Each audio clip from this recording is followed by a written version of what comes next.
This is Anderson Pens podcast episode 264 for Wednesday, March 7th, 2018. This is Brian.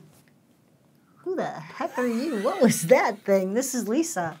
Brian's doing some headbanger thing right before we start. You know you don't have the hair for that, right? Not anymore. That was 20 years ago. I found the picture of us from 2003. 2003, yes. You with a ponytail. You can barely tell. You have to know to look. It was nicely pulled back. It was. So Brian had a ponytail. Can you picture it? Hey, Lisa. Oh, dear. Hey. Why can't you trust an atom? I give up. Because they make up everything. Now, to be honest, I can't tell. I think I may have told that joke before, but it's so good it's worth a second. I don't know. I'm actually going to start a list because I don't want to start a list of every joke. Okay. So you're going to have a list of all the jokes, and then you're going to have a list of the good jokes, and the good jokes is currently blank? So this week, we've got a lot of new stuff. We just got back from the Baltimore Pen Show. They're so bad. They're not bad. They're They're funny. bad. That's funny. Why is it men think they're bad? They make up everything. And women think you're just not funny. Because the guys are funny. Thanks, guys. Whatever. All right, so anyway, we got back from Baltimore. Got back from Baltimore yesterday, 2 days ago. Yes. Whatever. I didn't want to go. I was tired. We went. We had a good time. I got sick, though, so I blame you for that. It's the first time I've ever seen you leave a show. Early. Early, yes. Yeah, you left an hour early on Friday. That was pretty bad. But Friday is usually pretty calm, so that worked out. But I was there all day on Saturday. You were a trooper. Everybody kept coming up going, oh, what's wrong? Why are you crying? And then they'd look over at you. And I'm not sure if that was to see if you made me cry or if you could shed some light on why I was at a pen show crying. I made sure to tell people that it wasn't me. So. You're the one who gave me the head cold. Anyway, we'll talk about the Baltimore Pen Show in a little bit. So we got some really cool stuff to talk about. Okay, so talk. Sailor, King of Pen, Vermillion, Urushi. That's very pretty. No, Sailor also calls this orange, gold trim, Urushi lacquer, King of Pen, Urushi on this section. This is over ebonite. Section is resin. Hold it up. Hold it up. There it is. There you go. Jason's going to put a picture up right here. So. Well, I know, but otherwise it's like you're hiding it. Well, yeah, which makes me think you want to. I do want this pen. Yes.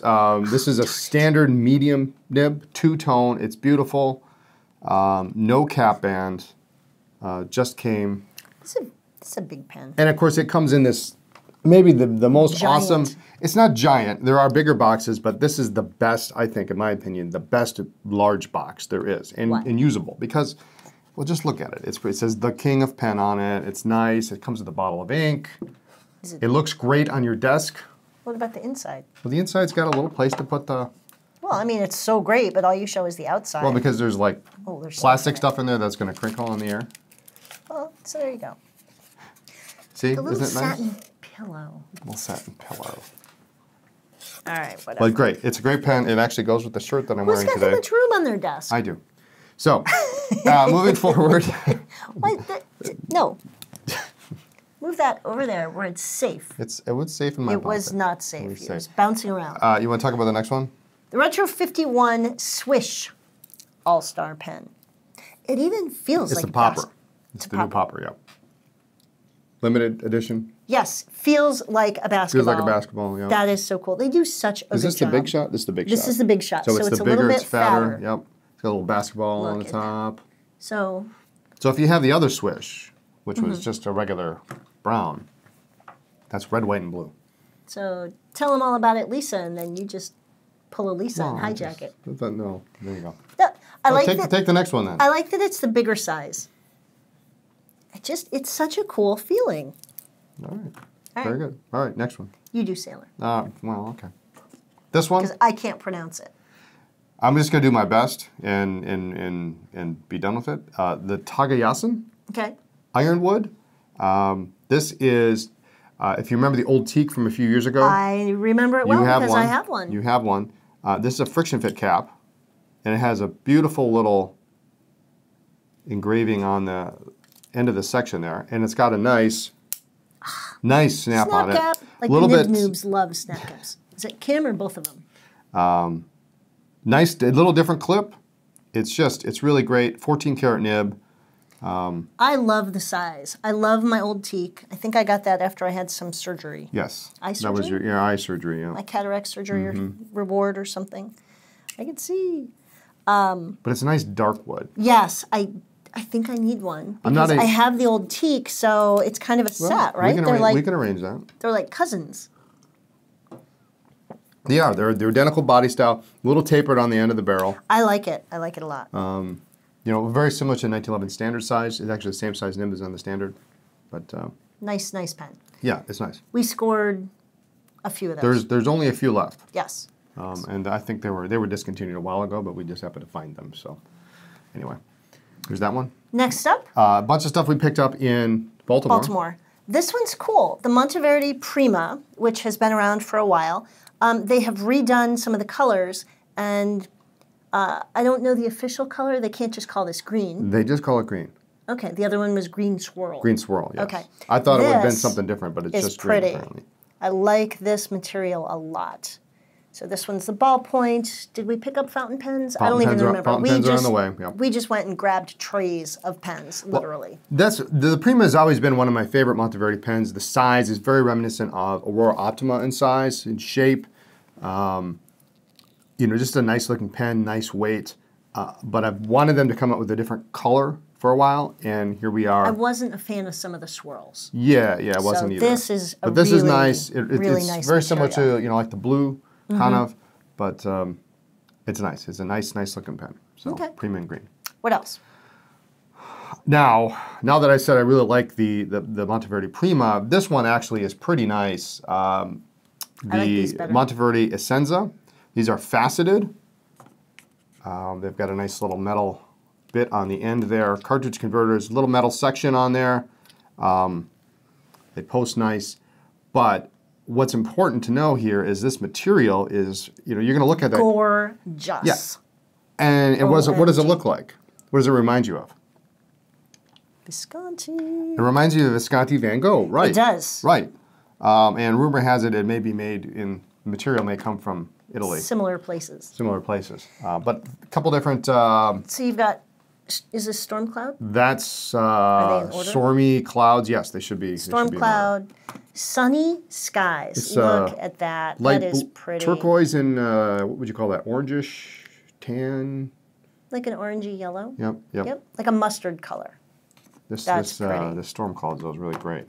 Dark and then blue. we have Early Dawn. Early Dawn is a little more purple, very similar to Storm Clouds, but it's got a little more brown and a little more purple in it. Yeah. And actually a little translucency in there I can see through. Just like an early morning dawn. I have a cold. I get a pass. You get something. Dayquil maybe. Fountain pen, fine, medium, broad 1.1, ballpoints, both for the Prima and the Essenza. Nice looking pen, nice weight. It's good looking. I was glad to see it in person and glad they're coming in. So, also in Monteverde? You know, I have a love-hate relationship with this pen. I'm just going to be honest. It's bigger than I like a pen and it's heavy. The colors are cool though. They've come out with some new colors for the Monteverde Regatta. I do like the magnetic thing. Yep. Magnets. Where's Jesse Pinkman when I need him? Carbon fiber bands. Now, you've got the hot pink, which is definitely not a shy color. You know, it looks a lot like the vibrant pink, the Lamy Vibrant Pink. The vibrant pink is almost more purple, but this is definitely not for the faint of heart. It's got this dark trim on it too, though, which I think is really cool. Red, which they did really well. That's a nice red. And blue. This blue is awesome. Yeah, it's nice. My God. Love it. That's pretty cool. Yeah, so, you know, these are heavier. Weight. Yeah, heavier, a little bit, you know, metal section, but it curves in. It's got that nice sound when it locks into place. For people who like a slightly heavier pen or a slightly fatter pen, this is really I have a fairly small hand, but that's a good fit. Yeah, it's nice. And these are coming in at a little bit lower price point this time around, so that makes a difference. I do like that the bands are kind of textured. so it's not too slick. Yeah, it's a good looking pen. It's a good mix up in the lineup, I think, and we'll see how they do. Yep. They're eye catching for sure. We have a local sheriff deputy that actually is a big fan of the Regatta, and he carries one of each ballpoint and fountain pen, in a little pouch on his hip. Yep. When he walks around. Moving over to Conklin. Oh, these are pretty. Duragraph, new color in the lineup, the Red Knights. I like it. Just, red and black is just such a great combination. And the Duragraph, I love the size. I really do. Yeah, just a really good color. Nice to add something solid to the lineup. I know we had the Purple Knights. Duragraph's been a solid performer. A nice resin section, threaded nib, fine medium stub, 1.1 ballpoint. Just a good solid. It's a good pen, and for the money, it's crazy. It's pretty ridiculous. I had a gentleman at the pen show this week and come up and say, okay, I've got a Metropolitan. What's my next step up? Under $100. Duragraph's an easy go-to. Yep. It's $52 street price. It's well made, threaded converter. I love that. You can't, it's not going to accidentally fall out. Threaded nib unit, so you can clean it. Everything about it is great. So, Duragraph, that's new. We've got a couple things for a weekly focus that we want to talk about. We want to revisit. Which one do you want? I want them both. Well, you can only have one, and I can have the other. So this week it's Namiki. I don't get that excited about that many pens these days. I don't know if it's just I've gotten jaded or I'm at the peak of my accumulation phase or whatever. You let it be known that you are no longer collecting. I don't collect like you do. I still collect occasionally, but oh my God. Yukari, Maki-e, Shooting Star, which is this guy here, and the Milky Way, which is... This is gorgeous. Now, funny story on that, John told us. He was in New York, and he ran across Neil deGrasse Tyson. He said, hey, Neil, take a look at this new Namiki. It's called the Milky Way. And he looked at it and he said... run across Neil deGrasse Tyson? Well, And he looks at it and he goes, no, it's not. Put it down. And he walked away. So it's Namiki's version of the Milky Way. Yes. Okay. Yes. They're calling it the Milky Way.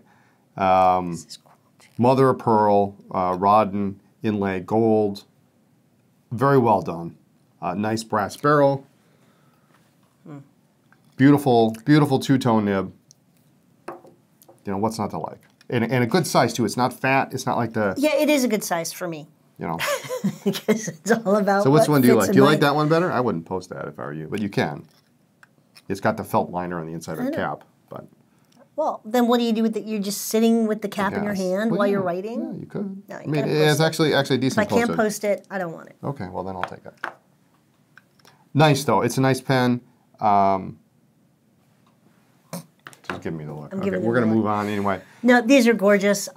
Great pictures on the website. You got to see these in person. The moons are different colors. Lucky to have them. Yeah. There's just very few Maki-e from Japan available right now. Yes. This is one of them. So, well, look, we're back to this one here. No, we're not. So Baltimore Pen Show. Get that out of there. We went. We had a good time. We saw our friend George, who. I love George. George's my buddy. He's my picker. While my back is turned, just for a split second, George slinks off. He's got this look. He keeps looking back, trying to see when I notice. Brian's grinning like a goofy man. And I'm yelling across, like, George, what'd you do? George.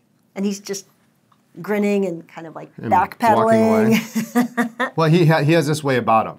He comes up to the table and he opens... Nicest man on the planet. He opens his pen case in a certain way and then reaches in to pick something out. I know it's going to be fun. It's always fun. George has always got great stuff. And he presents me with this. Now, on the onset, it looks like just a plain old black pen. And from across the room, he's like, it's got a nib and everything, I promise. It's got a nib, all right. Okay. The feed's on the wrong side. And that's what he said, yeah. Feed's on the wrong side, though. On purpose. Very, in George's words, and he's correct, a very historically significant pen. Okay. Tell me why. Well, for one, It's got a nib. Actually, George was testing me. It was almost like he was interviewing me whether I was worthy or not of owning this pen. You're not. He says, if anybody's worthy, don't you have enough black hard rubber? I don't have this taper pen. cap, swirly pens. He pulls out and he says, and he's 4 feet away from me. He says, "What does this look like?"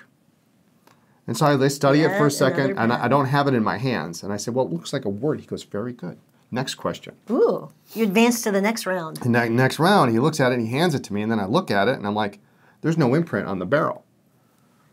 There's no word would either imprint on the barrel or the cap. There's no imprint on the cap, no imprint on the barrel. It's got typical wort markings." I open the cap up, and it's got Aiken Lambert nib with an overfeed. Okay. And so I love that. Yeah, well, I love Wort. I love Aiken Lambert. And we're talking about it, and Wort at the time was one of the biggest pen companies in the United States, if not the world. And they were making parts for several other companies. So what's the deal with the overfeed? I mean, is it just somebody screwed up and then they thought it was cool, so they did it? I mean, no. It just looks weird. Well, see, that's the thing. The feed can be on either side of the nib.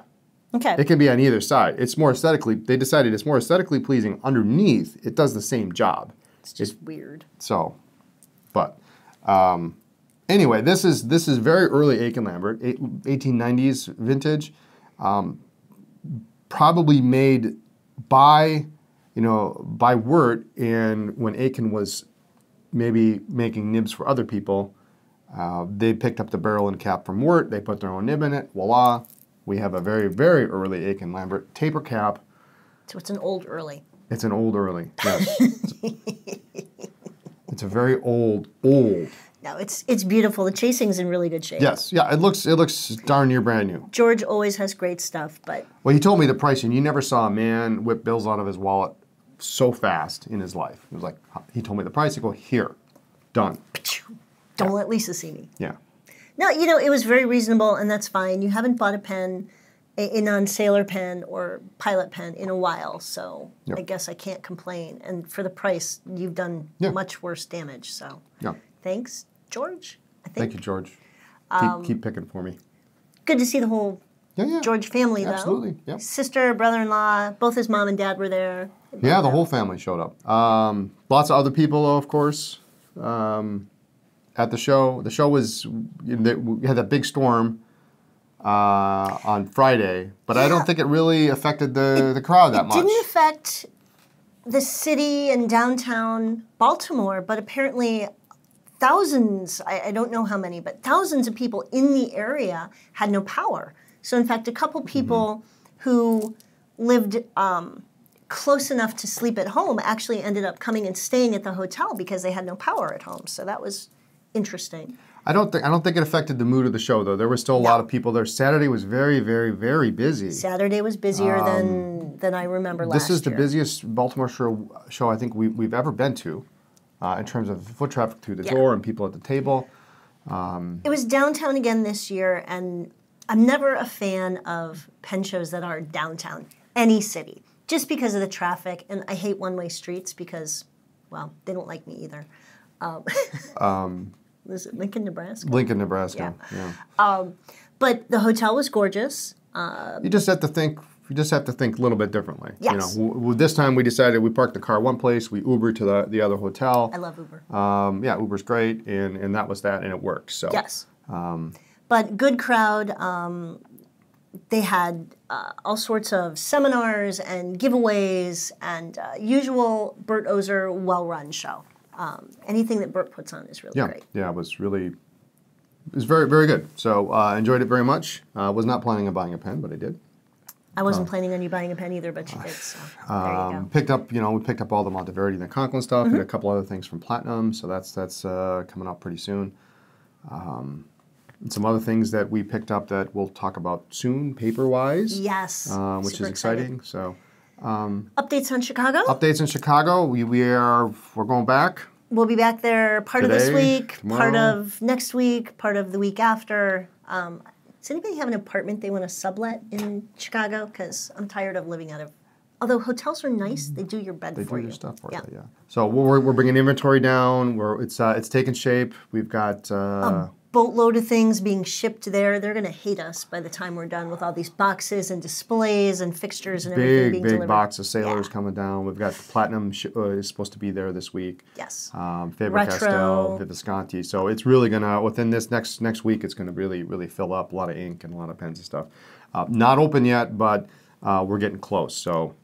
But thanks to Tina for the picture of a couple people waiting outside the door. So people are finding it, and it's going to be really it's not marked, but you can tell where it is because it's the only non-marked retail spot in the next to the gift shop across from Starbucks. Process of elimination. There we are. It's the only door that doesn't have something on it. So that's going to change soon. Hopefully we'll get our window coverings on. Yes. But it's coming along. I think after next week it's going to be.